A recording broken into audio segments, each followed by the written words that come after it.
या ठिकाणी आज परत सुरगाणा नाशिक ते मुंबई असा पायी लांग मार्च या ठिकाणी निघालेला आहे। आपण बघतात की लाखोच्या संख्येने लोक या ठिकाणी निघालेत। युवक आणि युवतींची संख्या फार मोठ्या संख्येने याच्यामध्ये आहे आणि वन जमिनीची अंमलबजावणी काटेकोरपणे होऊन स्वतंत्र सातबारा हा वनपट्टेधारकांना मिळाला पाहिजे ही एक मागणी आहे।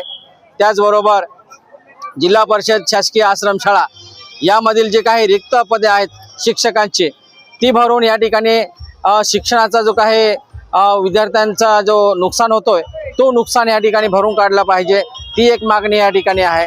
त्याचबरोबर पश्चिम पट्ट्यातले जे काही नद्याद्वारे वाहून जाणारे पाणी आहे ते पाणी या ठिकाणी अडवलं पाहिजे।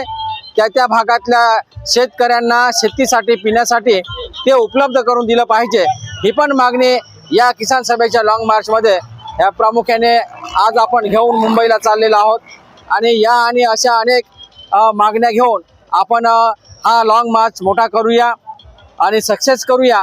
ह्या मागण्या मान्य करून त्याची अंमलबजावणी करून या लोकांचा आपण या ठिकाणी किसान सभेच्या माध्यमातून नक्कीच फायदा करूया।